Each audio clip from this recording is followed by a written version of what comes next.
नमस्कार प्रिय दर्शकों, आप सभी का हमारे YouTube चैनल पर हार्दिक स्वागत है। दोस्तों, आज की वीडियो में आप जानेंगे कि हमारे हिंदू धर्म के अनुसार कितने युग हैं, इनमें से कितने युग ख़त्म हो गए और अभी आने वाले समय में कलयुग में किस किस तरह की घटनाएं घटेगी। भगवान श्री कृष्ण ने आने वाले समय के लिए मनुष्य को किस प्रकार से जागृत किया है ताकि समय रहते सावधान हो जाए और अच्छे कर्म करने शुरू कर दे। प्रिय दर्शकों, इस वीडियो में आप जानेंगे कि किस प्रकार से कलयुग में घटनाएं घटेगी और आप जानेंगे कि किस प्रकार से एक एक करके तमाम पेड़ पौधे नष्ट हो जाएंगे तथा सभी जीव जंतु खत्म हो जाएंगे और धरती पर किस प्रकार से अकाल होगा और किस प्रकार से मानव जाति या फिर बोले कि कोई भी जीव जंतु धरती पर नहीं रहेगा। दोस्तों, पूरा जानकारी लेने के लिए वीडियो के अंत तक ज़रूर बने रहे।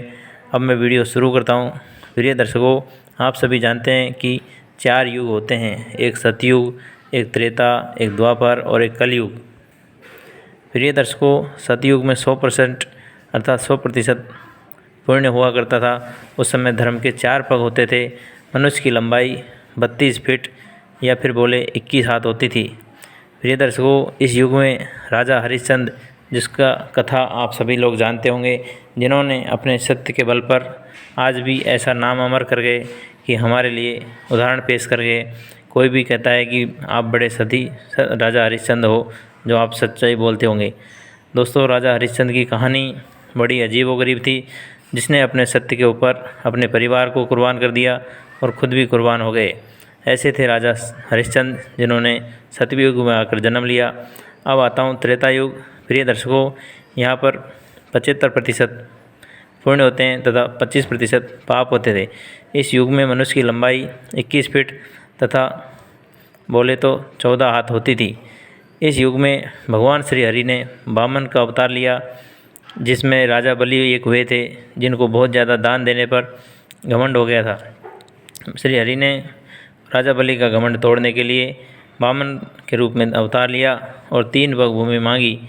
3 पुग में ही उन्होंने सारे संसार को, पाताल को, सबको नाप लिया। अब राजा बलि अपने वचन के अनुसार झूठे पड़ने लगे।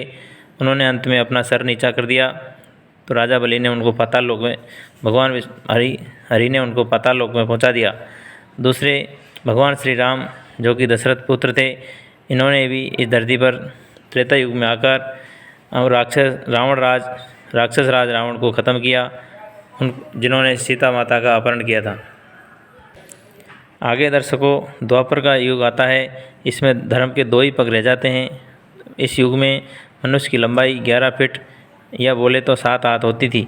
यहाँ पर पाप और पुण्य 50-50% था, अर्थात आधे लोग पापी और आधे लोग पुण्य आत्मा होती थी। इसी युग में महाभारत का धर्म युद्ध हुआ था, जिसमें भगवान श्री हरि ने अर्थात भगवान श्री कृष्ण ने धर्म की रक्षा के लिए पांडवों का साथ दिया तथा दुर्योधन की बुद्धि भ्रष्ट की, उसको छला, उसको हराया, उसको नष्ट किया।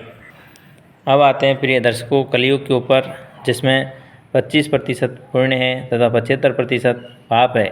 इस युग में धर्म का केवल एक ही पग रह गया है। इसमें मनुष्यों की लंबाई 5.5 फीट और बोले तो 3.5 हाथ के बराबर रह गई है। प्रिय दर्शकों, धर्मशास्त्रों के अनुसार कलयुग को अभी बीते हुए 5500 वर्ष ही हुए हैं। आपने इस युग में बहुत सारी घटनाएं देखी होगी, जिसमें आदमी को मारना चालू कर दिया है और कई तरह के पाप आंखों देखे आप देखने को मिलते हैं। प्रिय दर्शकों, यहाँ पर पाप और पुण्य सब लोग इस समय तर्क वितर्क करते हुए मिलते हैं। श्री कृष्ण भगवान कहते हैं कि इस युग में स्त्रियां केश अर्थात बालों के ऊपर ही अभिमान करती रहेगी, अर्थात उनको केश से ही सुंदरता का निर्णय होगा। इस युग में महिलाएं गरीब पति को छोड़ करके अमीर पति के साथ में चली जाएगी। जैसे कि आप सभी देखते होंगे कि आजकल नौकरी लगते ही किस प्रकार से औरतें अपने पति का त्याग समर्पण छोड़ करके अमीर पति के पास चली जाती है। जैसा कि थोड़े दिन पहले ज्योति मौर्य SDM का वर्णन आपने एक चप्पे पर सुना होगा। एक सोशल मीडिया, किसी भी न्यूज़पेपर कहीं बाकी नहीं रह गया था। इस युग की महिलाएं रूप, रंग, चरित्र पर कोई ध्यान नहीं देगी, इनका सबका कोई महत्व नहीं होगा और ये अमीर और पैसे वालों के पास भागती फिरेगी। कलयुग जब चरम सीमा पर होगा तो मनुष्य की आयु घट कर के 100 वर्ष से घट कर के, जैसा कि अभी आप देख रहे हैं 65 और 70 के बीच रह गई है, धीरे धीरे करके ये आयु 20 वर्ष की रह जाएगी। इस युग में महिला की उम्र 20 साल की हो जाएगी और इसमें 12 वर्ष की उम्र में महिलाएं माँ बनने लगेगी। कहा जाता है कि इस युग में बहुत बड़े माल्यक्ष राजा, जो कि धर्म के बारे में कभी नहीं सोचेंगे, हमेशा दुष्टता करते रहेंगे, ऐसे राजाओं का राज होगा। भविष्य पुराण में भगवान ब्रह्मा ने कहा है कि इस युग में मनुष्य केवल धन कमाने की इच्छा रखेगा तथा स्त्रियों से काम वासना के अलावा और दूसरा कोई भी पुण्य का काम नहीं करेगा। काम वासना इतनी बढ़ जाएगी कि आने वाले कलयुग में भाई और बहन के बीच कोई लोक लाज नहीं रह जाएगी। माँ अपने बेटे को नहीं बख्शेगी, पिता अपने पुत्र को नहीं बख्शेगा।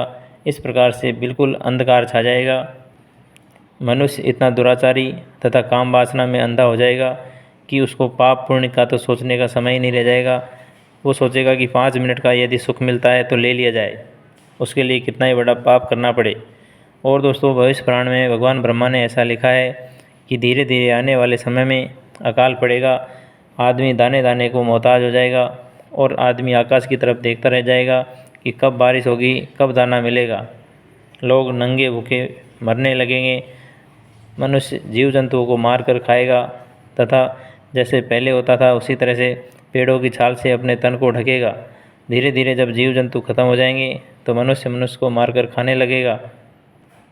धरती से धीरे धीरे करके बारिश नहीं होगी तो ज़मीन का जल स्तर भी खत्म हो जाएगा और मनुष्य धीरे धीरे अकाल पड़ जाएगा। एक एक मनुष्य गिन गिन करके मारे जाएंगे।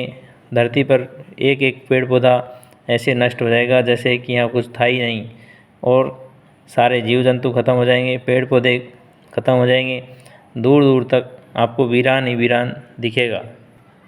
प्रिय दर्शकों, आने वाले समय में आप देखेंगे कि आज से कई 100 साल बाद ये समय आप सभी को देखने को मिलेगा। जैसा कि आप सभी जानते हैं कि आदमी एक लिमिटेड उम्र लेकर के, लिमिटेड सांसें लेकर के आता है, उसमें यदि सत्कर्म कर ले तो अच्छा है, बाकी जीवन तो सभी का ख़त्म होता है। दोस्तों, इस वीडियो में आपने जाना कि धर्म हमारे 4 युग होते हैं, इनकी क्या क्या विशेषता थी और अभी इस समय जो कि देखने को मिलता है कि किस तरह से आदमी कीड़े मकोड़ों की तरह जीवन जीता है, कब किसको मचल दिया जाए, कब किसको मार दिया जाए, किसी के दिल में रत्ती भर भी दया धर्म नहीं होता है। कुछ दिन पहले उज्जैन में एक घटना घटी थी जिसमें आपने देखा होगा कि एक नग्न 12 साल की लड़की 3-4 किलोमीटर तक भटकती रही, 3-4 घंटे तक मदद मांगती रही, किसी एक ने भी धर्म का हिस्सा नहीं दिखाया और उसकी रक्षा नहीं किया। प्रिय दर्शकों, इतनी छोटी उम्र की लड़की से क्या किसी की दुश्मनी हो सकती थी, लेकिन ये कलयुग का प्रभाव है। दोस्तों, आशा करते हैं कि इस वीडियो में आपने सच्चाई जानी और इस वीडियो से जो समझदारी ले सकते हैं, अपने बच्चों को तथा अपने कर्मों को सुधार करें। सभी को हरिओम, राधे राधे, जय श्री कृष्ण।